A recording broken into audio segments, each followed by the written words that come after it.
Good morning students. हम electrochemistry पढ़ रहे थे और उसमें आज अपना जो टॉपिक है वो कोलराउस का नियम है। तो पिछली क्लास में हमने देखा था कि जो आपके प्रबल विद्युत अपघट्य हैं उनकी मोलर चालकता का निर्धारण अपन कर सकते हैं। अपन ने एक आलेख खींचा था मोलर चालकता और जो सांद्रता है विलयन की सांद्रता के वर्गमूल के मध्य, तो वो आलेख प्रबल विद्युत अपघट्य के लिए कुछ इस प्रकार से आया। इधर आपकी मोलर चालकता थी और यहाँ पर आपका सांद्रता क्या था, अंडर रूट विलयन की सांद्रता का। इसके आधार पर अपन प्रबल जो विद्युत अपघट्य है उनके अनंत अनुता पर जो मोलर चालकता है उसका मान ज्ञात किया जा सकता है, लेकिन दुर्बल विद्युत अपघट्यों के लिए जो मोलर चालकता है उसका निर्धारण नहीं किया जाता है, क्योंकि सामान्यतः कम सांद्रता पर जो दुर्बल विद्युत अपघट्य है वो पूर्णतः आयनिक या वियोजित नहीं हो पाते। तो दुर्बल विद्युत अपघट्यों का जैसे जैसे आयनन बढ़ता है, जैसे जैसे उनकी तनुता बढ़ाई जाती है, उसी तरह से उनका क्या बढ़ता है, आयनन की मात्रा बढ़ती है। तो अपन ऐसे मानते हैं कि उसमें अपन ने खूब ज्यादा मात्रा में पानी मिला दिया विद्युत अपघट्य के विलयन के अंदर, तो जैसे जैसे पानी मिलाएंगे वैसे वैसे आयनन बढ़ेगा और एक ऐसी स्थिति आ जाती है जिस पर विलायक अर्थात पानी मिलाने के बाद में भी जो आयरन की मात्रा है वो बढ़ती नहीं है, अर्थात विलयन की चालकता उसके बाद में नहीं बढ़ती है। तो उसको अपन क्या बोलते हैं, अनंत तनुता बोलते हैं। कि आपने किसी विद्युत अपघट्य के अंदर विलयन के अंदर पानी ऐड किया, जैसे जैसे पानी ऐड करते हैं वैसे वैसे विलयन की चालकता बढ़ती है, लेकिन एक सीमा पर जाकर वो चालकता क्या हो जाती है, निश्चित हो जाती है, स्थिर हो जाती है। उसे अपन क्या बोलेंगे, अनंत तनुता पर चालक। और अगर मोलर चालकता की बात होगी तो वही क्या हो जाएगी, अनंत तनुता पर मोलर चालकता हो जाएगी। तो कोलराउस ने क्या बताया कि कोई भी आपका विद्युत अपघट्य है, उस विद्युत अपघट्य के विलयन की अगर दुर्बल विद्युत अपघट्य की बात की जाए तो दुर्बल विद्युत अपघट्य की अनंत तनुता पर मोलर चालकता, उसमें जो आयन उपस्थित होंगे उन आयनों के योग के बराबर होती है। आयनों की जो चालकता है उसके योग के बराबर होती है। देखो कोलराउस का नियम क्या था, ये आपकी मोलर चालकता हो गई। अब दुर्बल विद्युत अपघट्य के लिए मोलर चालकता अपन किसकी बात करेंगे, अनंत तनुता की बात करेंगे। तो ये लैम्डा एम क्या है, मोलर चालकता, और ये मैंने यहाँ पर इनफाइनाइट लिख दिया, इसका मतलब ये क्या है, अनंत तनुता पर मोलर चालकता। अनंत तनुता पर जो मोलर चालकता है किसी भी विद्युत अपघट्य की, वो उसमें उपस्थित जो आयन है उन आयनों की मोलर चालकता के योग के बराबर होती है। अब इसमें क्या होगा, इसमें एक तो धनायन होगा और एक क्या होगा, ऋणायन होगा। एक तो धनायन होगा और एक क्या होगा, ऋणायन होगा। तो इस तरह से कोलराउस ने बताया था धनायन और ऋणायन की मोलर आयनिक चालकता के योग के बराबर। किसी भी विद्युत अपघट्य की अनंत तनुता पर मोलर चालकता उसमें उपस्थित आयनों की मोलर चालकताओं के योग के बराबर होती है। और देखो यहाँ पर ये जो धनायन है इनकी वजह से जो मोलर चालकता उत्पन्न हो रही है वो इसके सह आयन से क्या होती है, अप्रभावित होती है। जैसे Na+ आयन आपके पास बन रहा है, तो Na+ आयन से उत्पन्न जो मोलर चालकता है वो Cl- आयन से उत्पन्न मोलर चालकता से प्रभावित नहीं होती, अर्थात एक आयन दूसरे आयन को अनंत तनुता पर कभी भी आकर्षित नहीं करता। देखो ये पूरा का पूरा आयनों में अगर टूट गया तो आयनों में टूटने से पॉजिटिव और नेगेटिव जो आयन है उनके मध्य इंटरेक्शन, अंतःक्रिया, अंतः आकर्षण बिल्कुल नहीं रहेगा। इस कारण से ये केटायन और एनायन एक दूसरे से विलयन में फ्रीली मूवमेंट कर पाएंगे। तो ये कोलराउस ने नियम बताया कि किसी विलयन की अनंत तनुता पर मोलर चालकता उसमें उपस्थित धनायन और ऋणायन के मोलर चालकताओं के योग के बराबर होती है। ये कोलराउस के नियम का स्टेटमेंट था। और इसका दूसरा दूसरा स्टेटमेंट क्या था कि ये जो धनायन और ऋणायन है ये एक दूसरे आयन से प्रभावित नहीं होते हैं, यानी ये जो सह आयन होते हैं उनसे क्या होते हैं, इनका मूवमेंट स्वतंत्र होता है। ये कोलराउस के नियम ने बताया था, कोलराउस ने बताया था। अब इस नियम में देखो इसकी उपयोगिता क्या है, तो कोलराउस के नियम की उपयोगिता है कि इसके आधार पर अपन दुर्बल विद्युत अपघट्यों की मोलर चालकता का निर्धारण कर सकते हैं। इसके एप्लीकेशन की बात करें तो अनुप्रयोग क्या थे इसके, तो अनुप्रयोग पहला इसका था दुर्बल विद्युत अपघट्यों की मोलर चालकता का निर्धारण। दुर्बल विद्युत अपघट्यों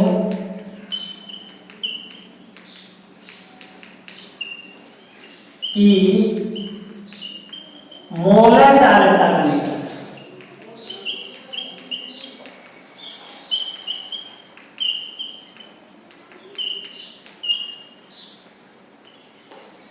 अब दुर्बल विद्युत अपघट्यों की मोलर चालकता का इससे क्या किया जा सकता है, निर्धारण किया जा सकता है। किसके आधार पर, कोलराउस के नियम के आधार पर। इसके आधार पर उन्होंने दो तरीके बताए जिसके आधार पर दुर्बल विद्युत अपघट्यों की मोलर चालकता का निर्धारण किया जा सकता है।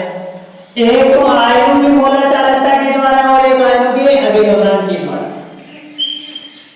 आयनों की मोलर चालकता की अभी आपको लिखना नहीं है, बाद में लिखा दिया जाए। आयनों की मोलर चालकता द्वारा और दूसरा है आयनों के अभिगमनांकों के द्वारा।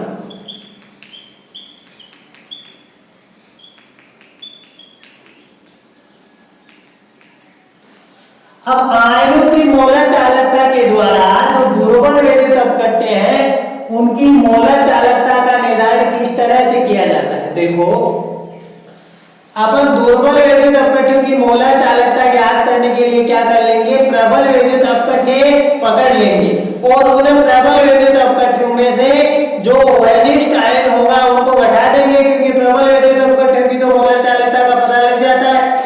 अरे लगता है कि नहीं, अभी अपन ने आलेख खींचा, उसके आधार पर अपन क्या कर लेंगे, दुर्बल विद्युत अपघट्यों की मोलर चालकता निकाल लेंगे। देखो कैसे निकालते हैं, उदाहरण के द्वारा पहले समझो। अपन जो सोडियम एसिटेट है उसकी बात करते हैं।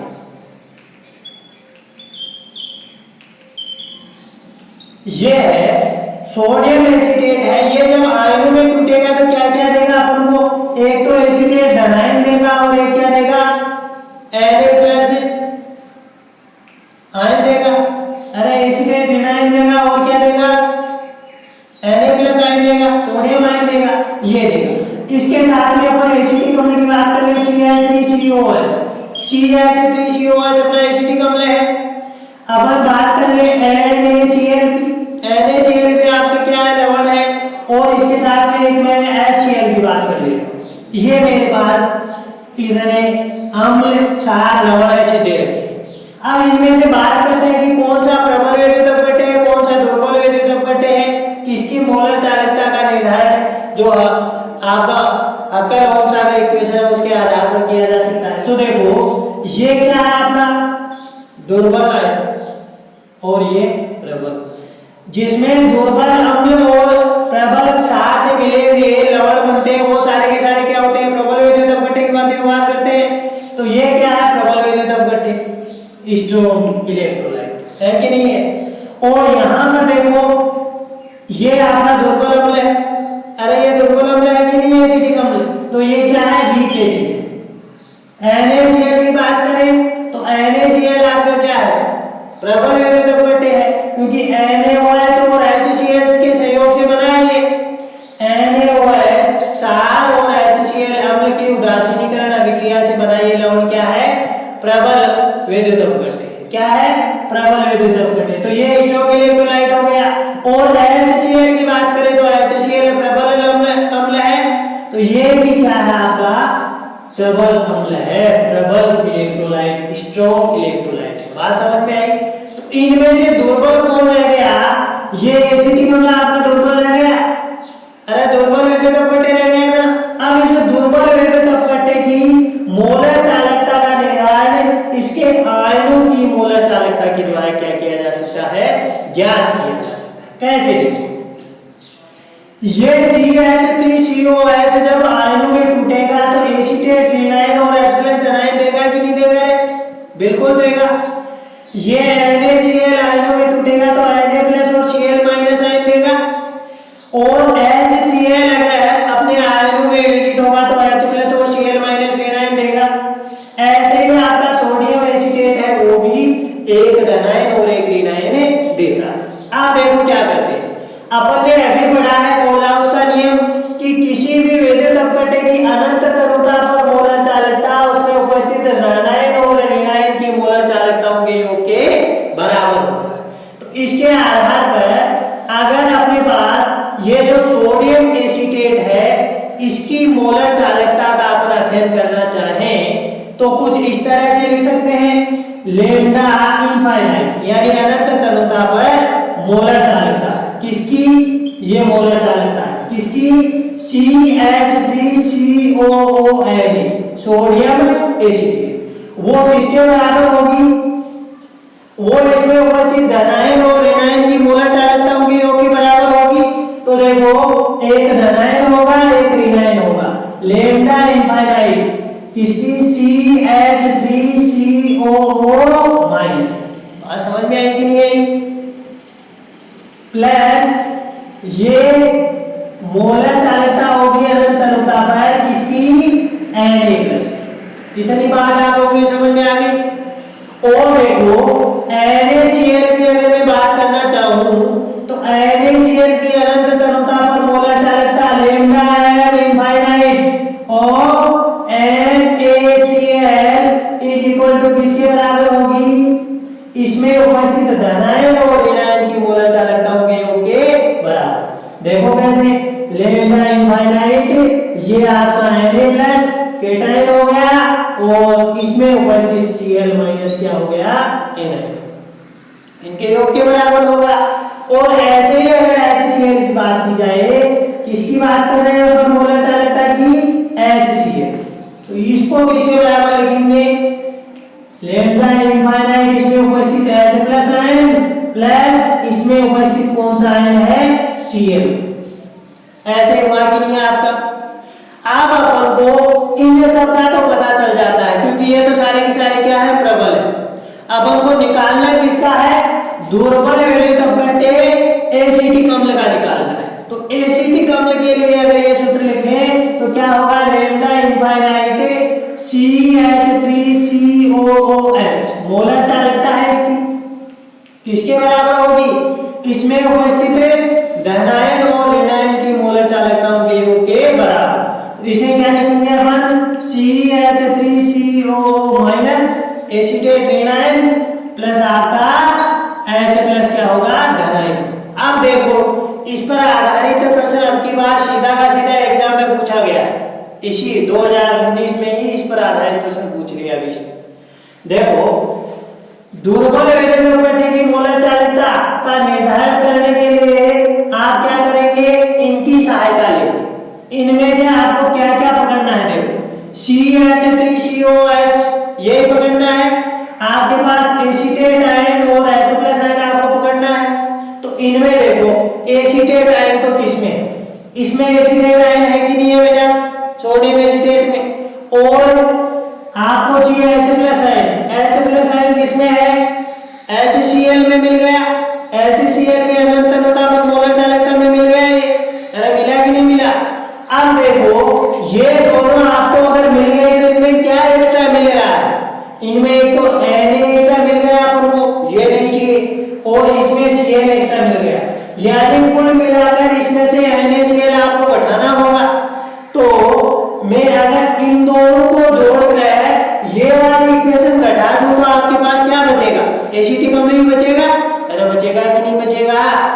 इस तरह से आपके पास क्या बचेगा, एसिटिक अम्ल बच जाएगा और उसकी अनंत तरुता पर क्या निकालेंगे अपने, मोलर चालकता निकालेंगे। एक बात दोबारा कहते हैं, कोलाउस के नियम के अनुसार किसी भी विद्युत अपघट्य की जो मोलर चालकता है वो उसमें उपस्थित धनायन और ऋणायन की मोलर चालकताओं के योग के बराबर होती है।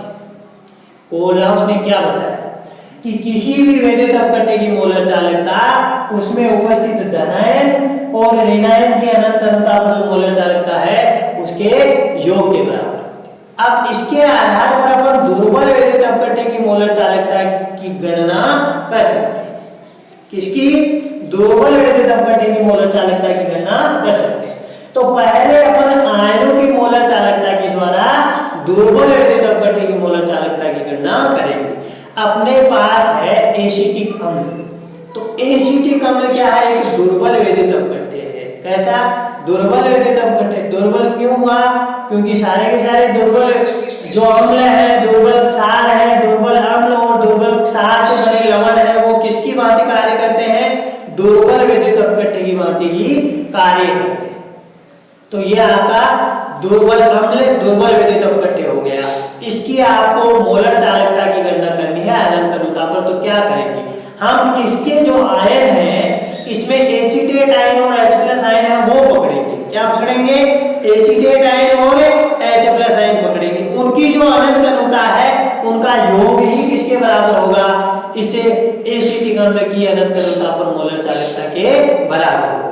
तो देखो ये आपका एसिटिक अम्ल है, इसकी अनंत अनुता पर मोलर चालकता की बात करेंगे तो एसीटेट की मोलर चालकता और H+ आयन की अनंत अनुता पर मोलर चालकता के योग के बराबर होगा। अब देखो इसके लिए आप क्या करेंगे? प्रबल वैद्युत अपकट्य देखेंगे जिनमें ये आयन मौजूद हो। समझ गए?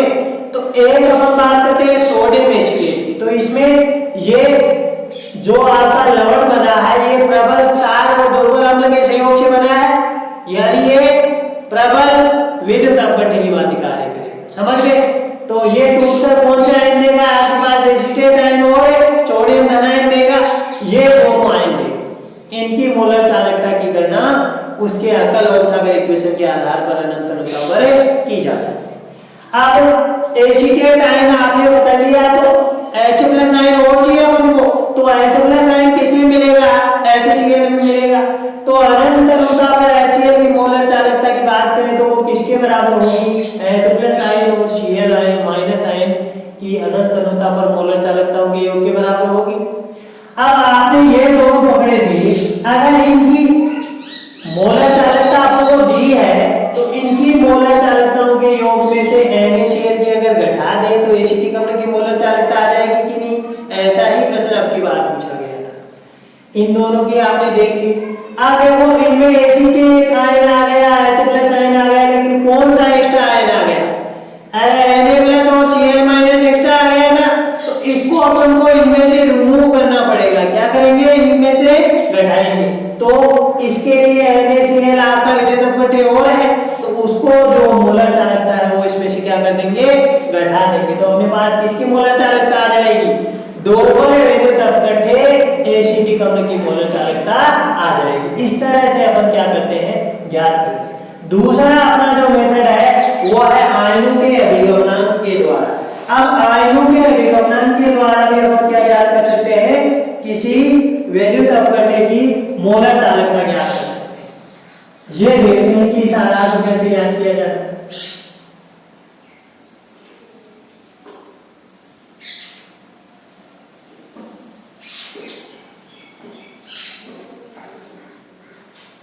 आयनों के अभिगमनांक के द्वारा जो आपका दुर्बल वैद्युत अपकट्य है उसकी मोलर चालकता का निर्धारण कैसे किया जाता है? देखो ध्यान देना, अपन ने अभी पढ़ा था कि अनंत अनुता पर जो मोलर चालकता है वो विद्युत अपकट्य में उपस्थित जो धनायन है और जो ऋणायन है उनकी मोलर चालकताओं के योग के बराबर होता है। यही पढ़ा था ना बेटा?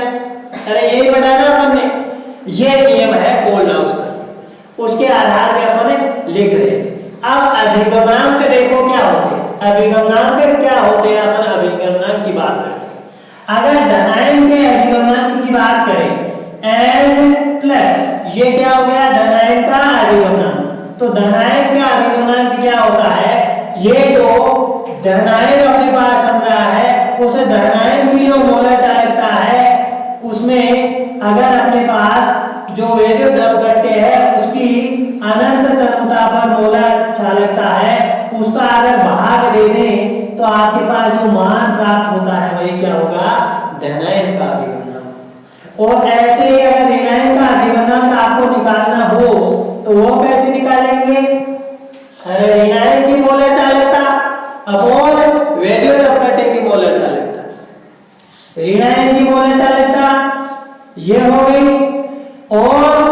अपने पास जो विद्युत अपघट्य है उसके अनंतता पर मोलर चालकता ये अपन लिख ही रहे हैं। समझ में आ गई बात? तो इसके आधार पर विद्युत अपघट्य की मोलर चालकता कैसे निकालेंगे? देखो ये लैम्डा इनफाइनाइट m है, ये क्या है? विद्युत अपघट्य की अनंतता पर मोलर चालकता है। तो यहां से अपन क्या लिख सकते हैं? अनंत तनुता पर विद्युत अपघट्य की मोलर चालकता बराबर, अरे क्या होगी? अनंत तनुता पर विद्युत अपघट्य की मोलर चालकता बराबर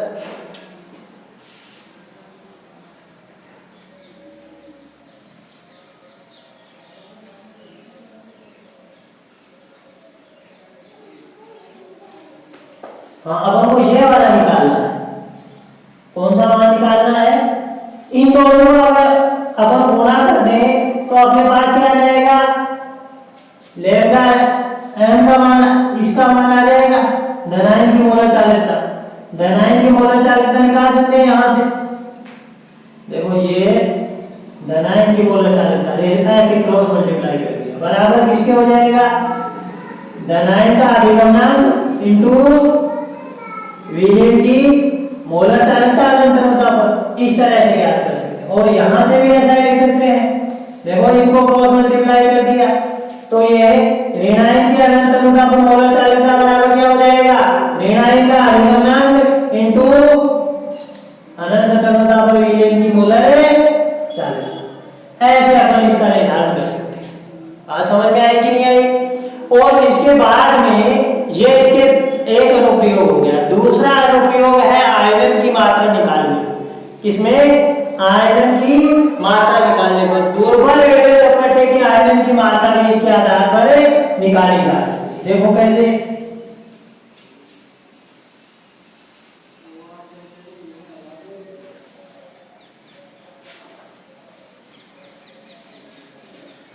दूसरा अनुप्रयोग है अपना दुर्बल विद्युत अपघट्य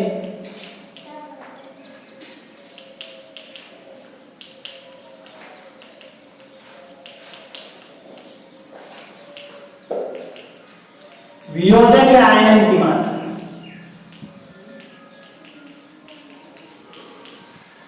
दुर्बल विद्युत अपघट्य के आयन या वियोजन की मात्रा कैसे निकालते हैं? देखो आयन या वियोजन क्या होता है? आपके जो विद्युत अपघट्य होते हैं, दुर्बल विद्युत अपघट्य, वो सामान्य सांद्रता पर पूर्णतः आयनिक या वियोजित नहीं होते। सामान्य सांद्रता पर पूर्णतः आयनिक या वियोजित नहीं होते। जैसे जैसे अपन क्या बढ़ाते हैं, तनुता बढ़ाते हैं, वैसे वैसे इनकी आयरन की मात्रा बढ़ती है, फलस्वरूप इनका चालकत्व क्या होता है? बढ़ता है। और एक स्थिति ऐसी आती है जिसके बाद में अगर आप तनुता बढ़ाते हो तो भी चालकत्व का मान या मोलर चालकता का मान नहीं बढ़ता है। उसे अपन क्या बोलते हैं? अनंत तनुता पर तुल्यांकी चालकता। तो इस तनुता को अपन बढ़ा रहे हैं और इस सांद्रता को अपन किसकी ओर एक्सटेंड कर रहे हैं? शून्य की ओर एक्सटेंड कर रहे हैं। सांद्रता शून्य की ओर एक्सटेंड हो रही है, इसका मतलब क्या हो गया? अनंत तनुता की बात हो रही है। अरे बात समझे कि नहीं समझे? तो आपका जो वियोजन की मात्रा है उसको एक बार से प्रदर्शित कर दे। देखो ये सांद्रता है, इसको आपने एक्सटेंड किया शून्य की ओर, तो उस स्थिति में जो मोलर चालकता आएगी उसे अपन क्या बोलेंगे? अनंत तनुता पर मोलर चालकता। और आपके पास मान लीजिए इस विद्युत अपघट्य की सांद्रता C है, उस स्थिति में इसकी मोलर चालकता क्या होगी? Lambda C। बात समझे कि नहीं समझे? या मोलर चालकता ये सांद्रता C पर होगी। ऐसे भी अपन लिख सकते हैं। तो वियोजन की मात्रा क्या होती है? सांद्रता C पर मोलर चालकता और अनंत तनुता पर मोलर चालकता का जो मान है उसका अनुपात क्या कहलाता है? वियोजन या आयनन की मात्रा। कैसे? आपकी जो सांद्रता C है उस पर इसकी मोलर चालकता क्या है? Lambda mc। बात समझ गए? और अनंत तनुता पर मोलर चालकता क्या है? Lambda m infinite. ऐसे अपन इससे इंडिकेट करते हैं, यानी ये क्या है? अनंत तनुता पर मोलर चालकता। तो इन दोनों का जो अनुपात है वही क्या कहलाता है? अपना एल या वियोजन की मात्रा। ये हो गया। ये क्या है? वियोजन की मात्रा। क्या है? वियोजन की मात्रा। दी गई सांद्रता पर मोलर चालकता तथा अनंत तनुता पर मोलर चालकता का जो मान है उनका अनुपात ही क्या कहलाता है? वियोजन की मात्रा। किसी भी दुर्बल विद्युत अपघट्य का सामान्य सांद्रता पर पूर्णतः आयनन या वियोजन नहीं होता है। उसके आयनन की मात्रा निकालने के लिए अपन क्या करते हैं? जो दी गई सांद्रता है उस पर जो मोलर चालकता है उसमें अनंत तनुता पर मोलर चालकता के क्या दे देते हैं? भाग दे देते हैं। तो वही क्या हो जाएगी? आपके आयनन की मात्रा हो जाएगी। अब इसमें आप लोग नोट डाउन कीजिएगा कोलराउस का नियम।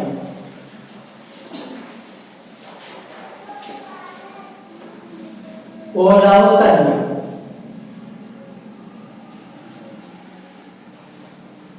लिखिएगा। इसमें देखो,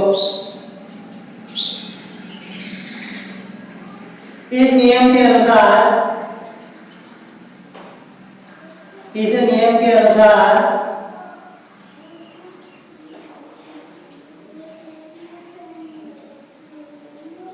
किसी विद्युत अपघट्य की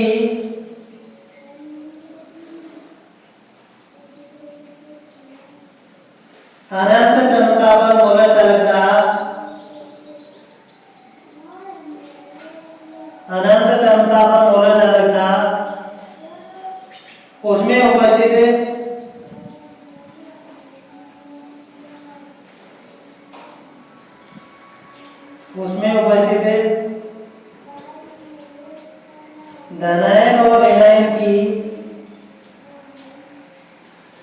उसमें उपस्थित धनायन और ऋणायन की अनंत तनुता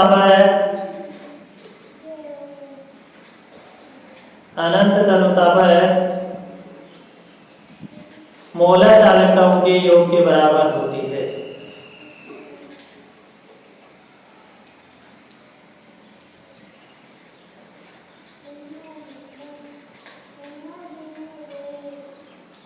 मोलर चालकताओं के योग के बराबर।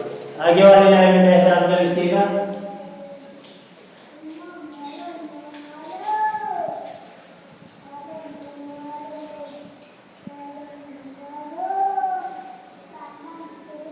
विद्युत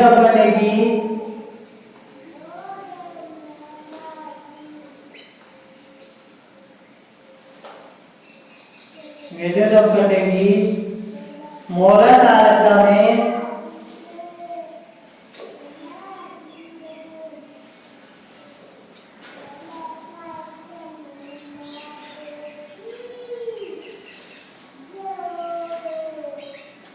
आयनों का योगदान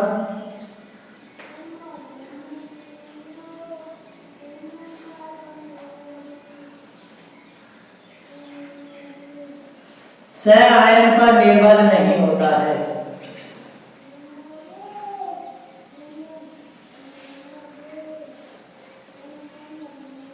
सह आयन पर कैसे? जैसे धनायन की बात हो रही है तो ऋणायन उसको इफेक्ट नहीं करेगा, उसको प्रभावित नहीं करेगा, अफेक्ट नहीं करेगा।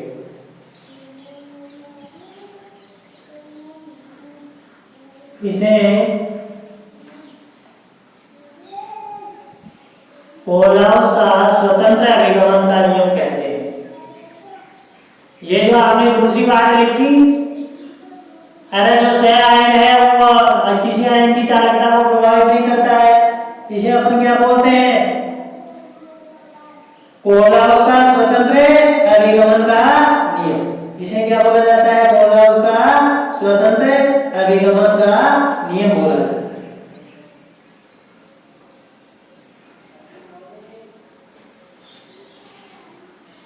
जैसे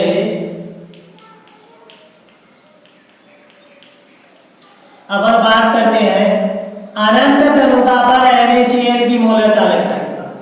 किसकी? अनंत तनुता पर NaCl की मोलर चालकता की बात। तो ये NaCl की अनंत तनुता पर मोलर चालकता क्या होगी बेटा? देखो यहाँ पर हम लिखता हूँ कि उसके आगे NaCl लिख दिया। तो ये क्या होगी? इसमें उपस्थित धनायन क्या है? Na+ और ऋणायन क्या है? Cl-। धनायन और ऋणायन की मोलर चालकताओं के योग के बराबर होगी विद्युत अपघट्य की मोलर चालकता। होगी कि नहीं होगी? यही तो अपन ने लिखा। ऐसे ही λ एम इनफाइनाइट, ये अनंत तनुता में बोल रहा वो हो गया, और ये मोलर चालकता हो गई। बात समझ में आ गई? तो ये NaCl की अनंत तनुता पर मोलर चालकता हो गई, इसके बराबर होगी Na प्लस आयन की, और Cl माइनस आयन की मोलर चालकता होगी ओके बराबर होगी। ऐसे ही अगर मैं Na2SO4 की बात करूं, किसकी बात करूं? Na2SO4 की बात, तो Na2SO4 की मोलर चालकता क्या होगी? देखो Na2SO4 ये जब ब्रेकडाउन होगा अपने आयनों में टूटेगा तो कौन से आयन देगा बेटा? अरे Na प्लस आयन देगा। अब Na प्लस आयन देगा लेकिन कितने? 2 मोल देगा, और इसके साथ में सल्फेट आयन प्राप्त होगा। तो ठीक इसी तरह से लिख देते हैं, ये इसकी मोलर चालकता किसके बराबर हो जाएगी? इसमें कौन सा आयन मौजूद है? Na प्लस सोडियम धन आयन है, कितने मोल? और फिर आपका ऋणायन है, अरे ऋणायन है कि नहीं है? ऋणायन कौन सा है? SO4-2। इस तरह से ऐसे अपन और भी बात कर सकते हैं, जैसे इसकी बात करें अपन बात करते हैं Al2SO4 की।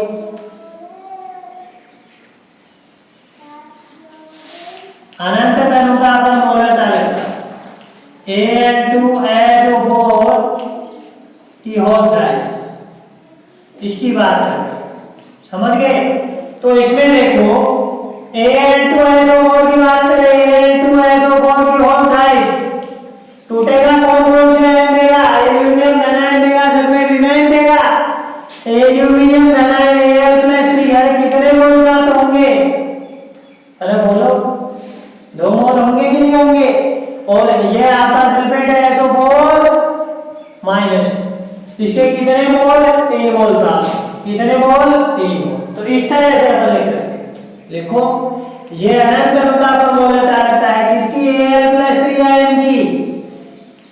इसके आगे रस समीकरण विधि में अपन ने उसी दिशा पर 2 लिख दिया यहाँ पर, और ये आपका अनंत तनुता है सल्फेट ऋणायन। इस तरह से अपन ये जो नियम है कोलराउस का नियम, उसके आधार पर ऐसे ये जो विद्युत अवकंठ है उनके आयनन के बारे में लिख सकते हैं।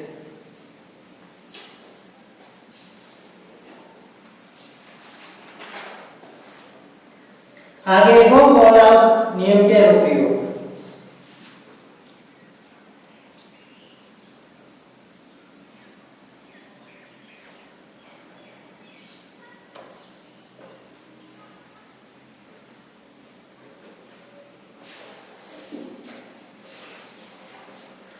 कोलराउस नियम के अनुप्रयोग, इसमें नंबर 1 डालकर लिखो दुर्बल विद्युत अपघटन की मोलर चालकता का निर्धारण। दुर्बल विद्युत अपघटन की मोलर चालकता का निर्धारण।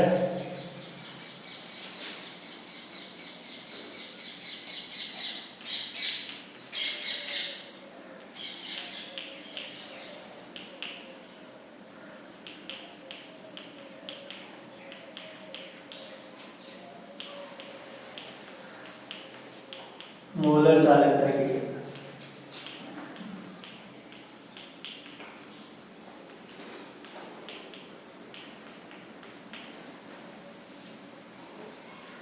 इसके 2 मेथड है। नंबर 1 पहला मेथड लिखिएगा, इसके 2 तरीके हैं दुर्बल विद्युत अपघटन की मोलर चालकता की गणना करने के। पहला लिखो आयनों की मोलर चालकता द्वारा,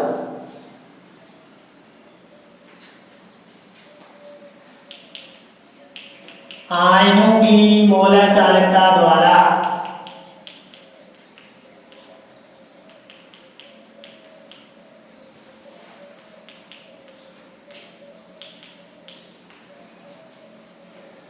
आयनों की मोलर चालकता द्वारा लिखो इसमें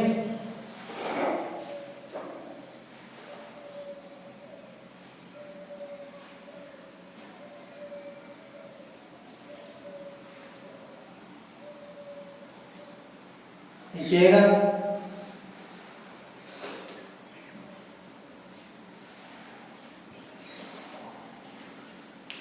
इसके द्वारा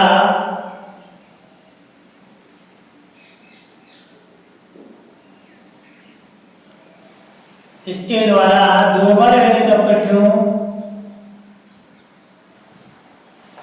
की मोलर चालकता का निर्धारण किया जा सकता है। दुर्बल विद्युत अपकट्ठों की अनंत तन्यता पर मोलर चालकता का निर्धारण किया जा सकता है।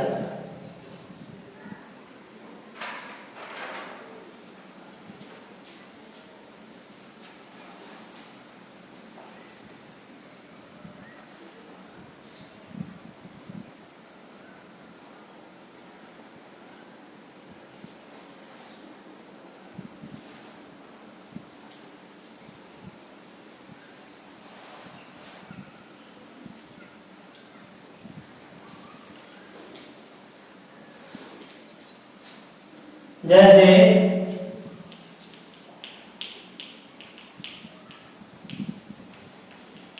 दुर्बल अम्ल कोष्टक में लिख देना विद्युत अपकट्ठ। अरे एसिड भी विद्युत अपकट्ठ की बात व्यवहार करते हैं।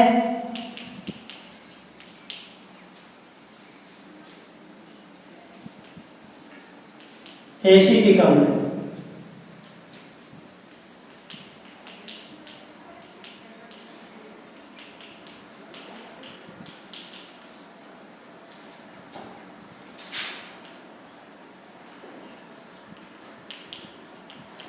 जैसे एसिटिक अम्ल की मोलर चालकता की गणना। एसिटिक अम्ल है उसकी अगर मोलर चालकता की गणना करें तो सबसे पहले तो आपको ये पता होना चाहिए कि एसिटिक अम्ल है वो अनंत तन्यता पर अगर टूटेगा तो कौन कौन से आयन बनेंगे और कोरलाउस के नियम के आधार पर इसे किस तरह से लिखते हैं। देखो ये आपका एसिटिक अम्ल है। क्या है एसिटिक अम्ल? तो अनंत तन्यता की बात करूंगा। अनंत तन्यता पर मोलर चालकता किसकी एसिटिक अम्ल की? CH3COH। एसिटिक अम्ल की अनंत तन्यता पर मोलर चालकता बराबर क्या होगा? इसमें उपस्थित धन आयन और ऋण आयन की अनंत तन्यता पर मोलर चालकता के योग के बराबर होगा ये।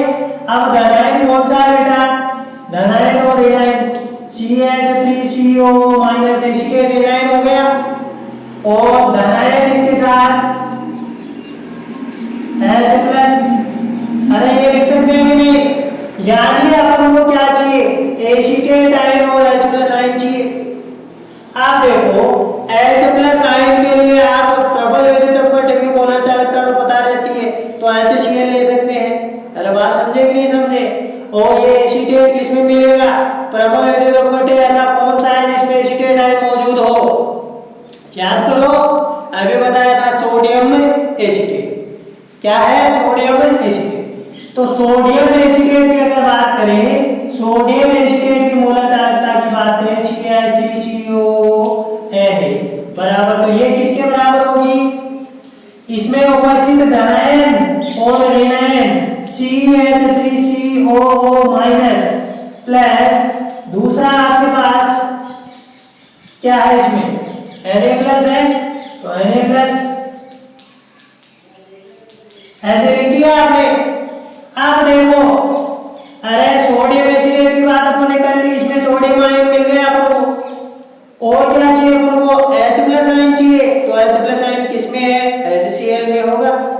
तो मोलर चालकता की बात होगी किसकी? HCl। HCl की मोलर चालकता की बात होगी तो ये इसमें उपस्थित धन आयन H+ और ऋण आयन कौन सा है? Cl-। इनकी मोलर चालकता के योग के बराबर होगा। ये बात भी समझ में आई। अब देखो अपन को एसिटेट आयन और H+ आयन चाहिए। एसिटेट आयन यहां से मिल गया और H+ आयन यहां से मिल गया, लेकिन एक्स्ट्रा कौन मिल गए? Na+ और Cl- मिल गए। तो इनको भी यहां से रिमूव करना पड़ेगा, अपन को हटाना पड़ेगा। तो इसके लिए अनंत तन्यता पर मोलर चालकता की बात की जाएगी किसकी? NaOH सॉरी NaCl क्योंकि NaCl है अपने पास। ये NaCl की बात कर रही है। NaCl की बात करें अनंत तन्यता पर मोलर चालकता तो अनंत तन्यता पर Na+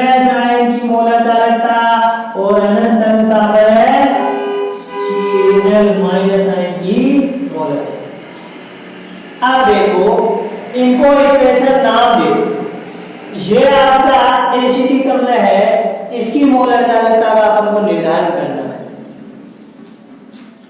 ये नंबर 1 हो गया, ये 2 हो गया और ये क्या हो गया 3। समझ गए? तो अपन ऐसे लिख सकते हैं कि नहीं, यानी एसिटिक अम्ल की मोलर चालकता बराबर क्या लिख सकते हैं, इसे सोडियम एसीटेट वाली और HCl वाली जो मोलर चालकता है उनको जोड़ दे और फिर इसमें से क्या घटा दे, 3 नंबर वाली घटा दे। अरे इन दोनों को जोड़कर अगर इनमें से NaCl घटा दे तो अपने पास एसिटिक अम्ल की मोलर चालकता आएगी कि नहीं आएगी बेटा? आएगी ना। देखो कैसे, ये आपका एसिटिक अम्ल है, ये सोडियम एसीटेट है, ये HCl है।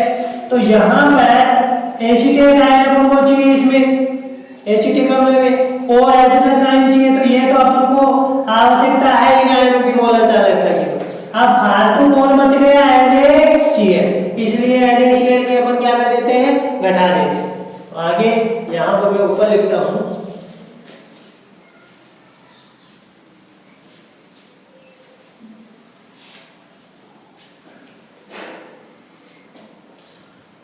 समीकरण 1 + 2 - 3 से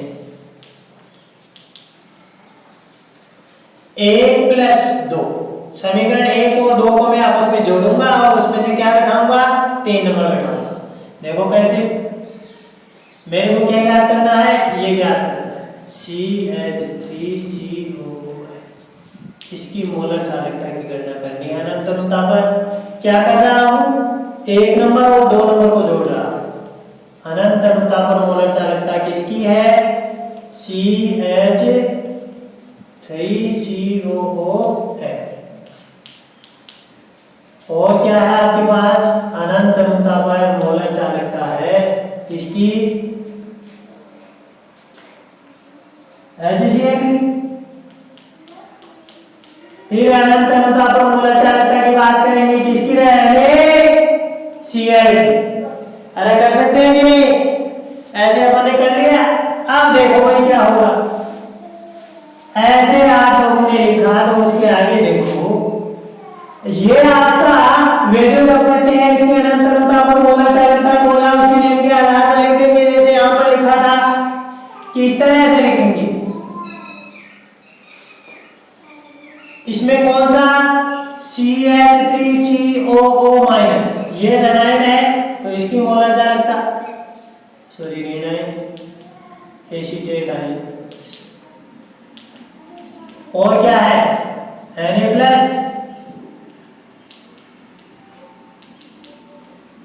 इसको बोला उसके नियम के आधार पर लिख दिया। ठीक है, ऐसे लिखेंगे, अनंत अनुता पर मोलर चालकता H+ आयन प्लस अनंत अनुता पर मोलर चालकता, यहां पर माइनस साइन लगा, -3 लिखा, Cl फिर माइनस, क्या घटेगा, NaCl वाला घट जाएगा। तो देखो ये अनंत अनुता पर मोलर चालकता है सोडियम धनायन की और अनंत अनुता पर मोलर चालकता है किसकी, क्लोराइड। ऐसे आप लोगों ने लिख दिया। अब देखो ये Cl- ये Cl-, Na+, क्या बच गया है अपने पास, अनंत अनुता पर एसीटेट आपका ऋणायन और अनंत अनुता पर H+ आपका धनायन। तो इस तरह से आपने क्या याद कर लिया, जो एसिटिक अम्ल है उसके अनंत अनुता पर मोलर चालकता की गणना करें। अब देखो इसको आयनों की मोलर चालकता भी दे सकता है और सीधी चालकता भी दे सकता है। आपकी बार जो परीक्षा में प्रश्न पूछा गया था उसमें सीधी दे रखी थी, ये जो आपका सोडियम एसीटेट है इसकी मोलर चालकता दे दी थी, HCl की अनंत अनुता पर मोलर चालकता दे दी थी, NaCl की अनंत अनुता पर मोलर चालकता दे रखी थी, और किसकी निकालनी थी आपको, एसिटिक अम्ल की अनंत अनुता पर मोलर चालकता निकालनी थी। तो जो मान दे रखे थे उनको आपस में जोड़ना था, घटाना था, कुल मिला के आपको एसिटिक अम्ल की अनंत अनुता पर मोलर चालकता निकालनी है। अगर किन्हीं दो मानों को जोड़ना था जो किनके हो, सोडियम एसीटेट और HCl के, उनको तो जोड़ना था और उसमें से NaCl की अनंत अनुता को मोलर चालकता घटानी थी। एकदम इजी वे का प्रश्न था, 2 नंबर का न्यूमेरिकल प्रश्न ऐसा पूछा जाता है। इस चैप्टर में से 1 नंबर का एक डायग्राम का क्वेश्चन पूछा जाता है, छोटा सा चित्र बनवाता है, जैसे विद्युत अपकरणीय सेल का बनवा लिया या गैल्वेनिक सेल के चित्र बना लिया, ऐसे छोटे छोटे इसमें से 1 नंबर का तो चित्र बनवा लेते हैं। तो आप लोग है ना, आज लाइव सेशन इसीलिए शुरू हुआ है कि आप लोग क्लास में जो समझ में आके कुछ नहीं आया तो उस पर अपनी टिप्पणी रख सको, ताकि उसको दोबारा रिपीट किया जा सके। और हर बच्चा जो है वो अपनी पर्सनल ईमेल आईडी बना लो।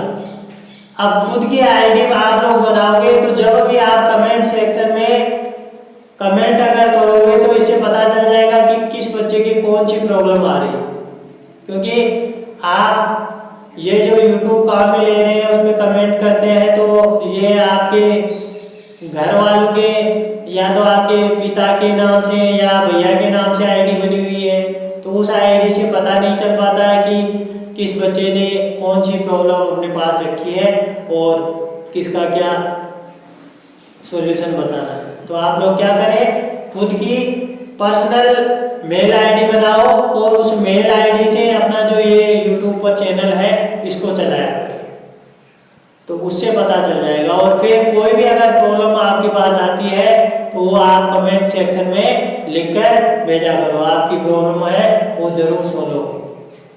तो देखो अपन दूसरी विधि देखते हैं, ये तो आपकी समझ में आ गया होगा। दूसरा देखो, आयनों के अभिगमनांकों द्वारा दुर्बल विद्युत अपघटन की मोलर चालकता का निर्धारण अपन कर रहे हैं। पहले विधि अपन ने देख ली, अब दूसरा अपन देखेंगे आयनों के अभिगमनांकों द्वारा।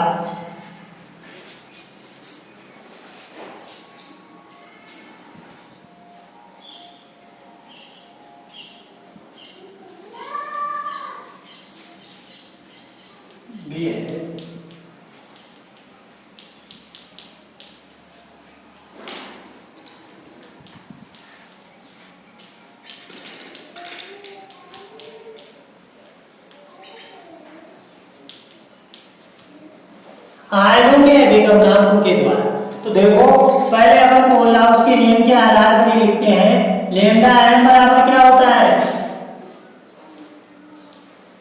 अनंत अनुता पर किसी विद्युत अपघटन की मोलर चालकता, उसमें उपस्थित धनायन और ऋणायन की मोलर चालकताओं के योग के बराबर होती है। यही तो पढ़ा था बेटा कोलराउस का नियम। अब देखो अभिगमनांक क्या होता है।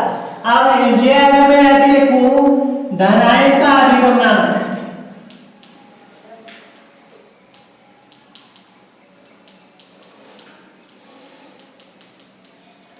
धनायन के अभिगमनांक को अपन में यहां से प्रदर्शित करते हैं n+ या n के टाइम, समझ गए। तो धनायन का अभिगमनांक क्या होगा, धनायन की वजह से उत्पन्न मोलर चालकता और विद्युत अपघटन की मोलर चालकता का जो अनुपात है वही क्या कहलाएगा, धनायन का अभिगमनांक।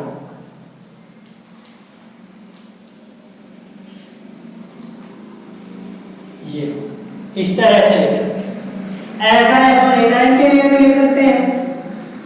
अरे ऋणायन के लिए लिख सकते हैं कि नहीं,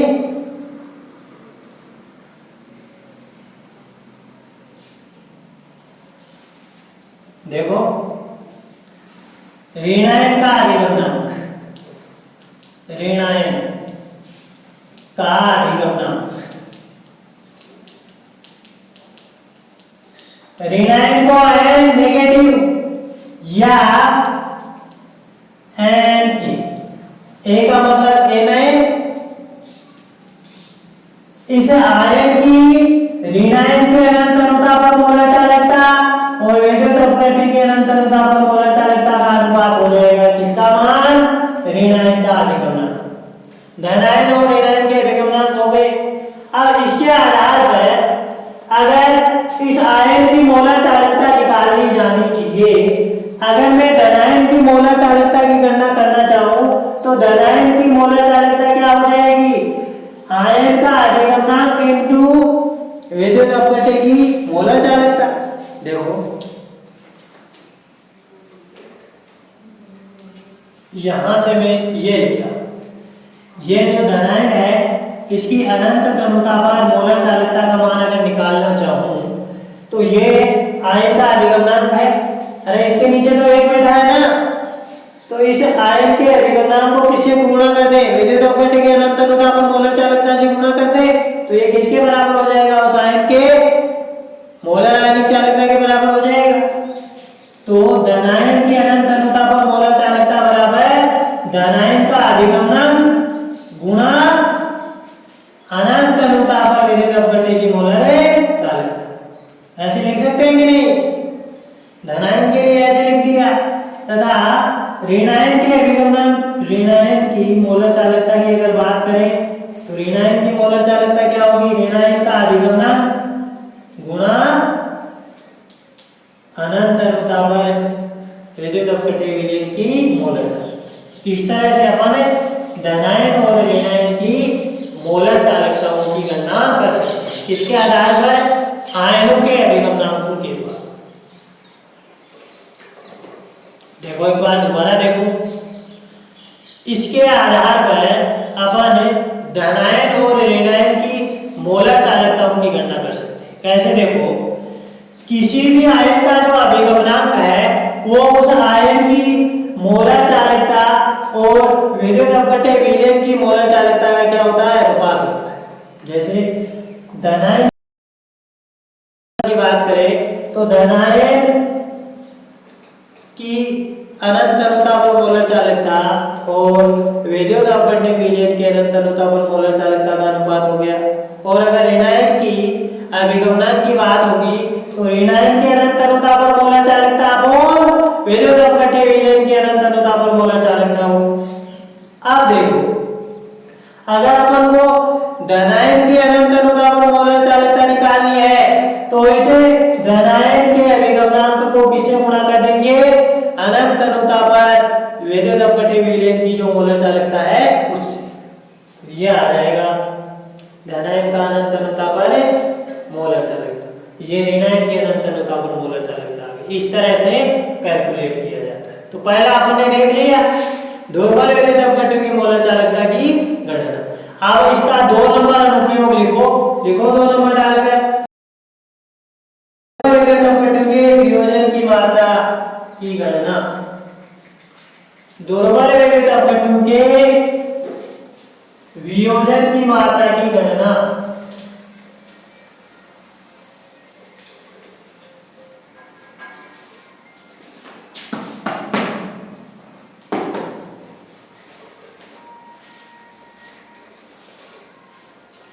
देखो इसके आधार पर दुर्बल विद्युत अपघट्य के